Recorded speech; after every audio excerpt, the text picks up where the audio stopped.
up until now, we've got our video program to read the file. We then create the object, the video capture object from that file that we're getting it to read. We then get some properties, and we can set the increments. Because what we want to do is essentially calculate where in the open field Ringo is, the robotic beetle is, or in the case of behavioural neuroscience experiments, where the mouse or rat or the animal under test is located. And what we can do is get the frame, set the start frame, capture and read the frame, convert the frame across, and then we get the user input. And in the last video, what we did is we set the duration where the video exists, and so we won't get any problems, hopefully get no problems based on what the user inputs into the keyboard. All that we've done up until now has essentially shown the frame count on the command prompt. So here we're printing to the command prompt, and when we go forward and backwards, yes, it's all working, but we're relying on the user to read the command prompt output. What if we can get it so we can put text onto the video frame? So here we get everything into one visual arena, and so the user can see the current status of the experiment and not have to go between two different windows, for instance. How can we do that? Well, we have the frame, access to the frame here. We set the frame, we read the frame here, we convert the frame to grey, and then we show the frame in this named window. Remember, we named this window up here, the named window. Where does that show itself? Well, if you have a look up here in the top left, we can see the name of the window up here. But this is also the handle. I'm just hitting Q to quit out of that. This is just the handle that we've got for the named window. So we can, using CV2 or OpenCV, we can put text onto the window.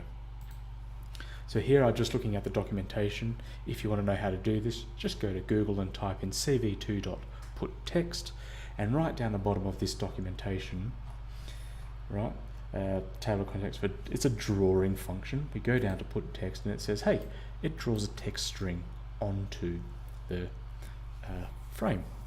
So we've got C++ and Python here. So how do we do this? We need to put text, and then we've got some things that we need to do. This is the image, this is the text string to be drawn, this is where we want it, and this is the font that we want. So we're going to come back between these two things. These two things being this documentation page and our program that we're going to write. So we want here, so after we convert it to frame, convert the frame to grey, we'll go cv2.putText, and what's the window that we want to put it on? We'll put it onto frame grey, GRY. And what's the next thing that we want here? I'll just go here. The next thing that we want to do is we want to tell it what we want to put on there.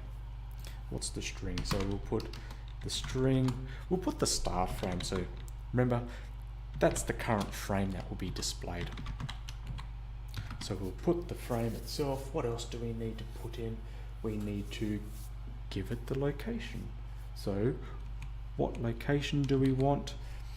We'll put it, so this is the X position, so we'll put it 2 pixels in, and we'll put it down. So the top left, I believe, is the origin of the window. So if this was the window, this would be 0, 0, and then that would be max, max. We'll put it 10 pixels down. We'll just see where it goes. That's the position. What else do we need? We need to tell it the font. What font do we have? So we've got the types of fonts here. We'll just use the Hershey Simplex. So it sounds like a viral disease, doesn't it? The old herpes simplex, HSV. So we want cv2.hershey.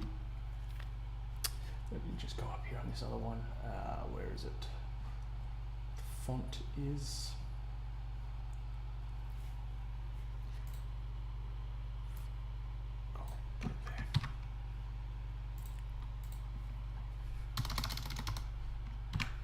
Simplex. Okay, what else do we need? We need the size, so we'll just make it size 1, and then we need to give it the color. So if we want to make it white, remember it's blue, green and red. So 255 is max, 0 is no intensity in that color. So we're going to make it all white here, and then we need, I believe, the thickness. So we'll just make it nice and thin there. So we've got image text, where it is, the font and the color, and the thickness is the next thing there. So that's what we put behind, or right at the end there. So let's have a look. Let's see how well we've gone here. Hopefully it doesn't throw up any errors. Okay, so here we go. We've got up here something appearing, and it seems to work, but it's out of the frame. So let's bring it down a bit more. We'll bring this down to say 25. So here we go. We go forward, and so in the top left corner we've got the current frame count. We can put any number. I'll just hit Q there. We can put any number of things here. We can put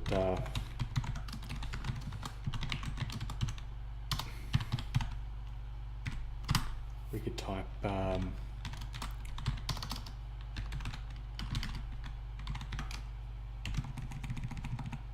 Q to quit, for instance, and we could go second frame.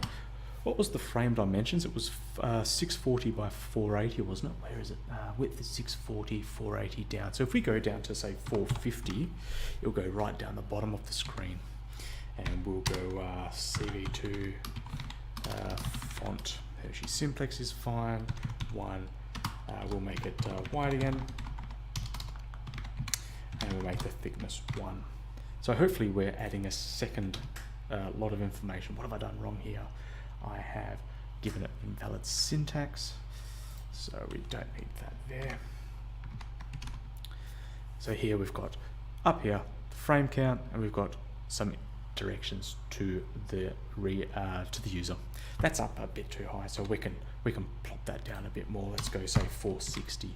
So you see now you can add any bits of information to your screen. Obviously, for our experiment, we don't want to crowd this area up because that's where we want to analyze our frames. But here we're starting to say to the user, okay, we've got the certain information, or we've got the following information for our video frame. And we can go forwards, okay, and we can go backwards here. Again, remember, we've made it so that even if they push back, it's not going to go back. Okay, so that's how we put text onto the screen. CV2.putText. This is the window that you want to put it on, or the frame, sorry, that you want to put it on. And then and then we tell it this is the text that we want to put, the location, this is the type of font that we want, size, color, and thickness. So if we make this 2, let's see what we get. Okay, so it's a bit thicker now, you see the line width there. So just play around with that yourself, depending on what you want for your tastes and for your users. I'll leave the video there.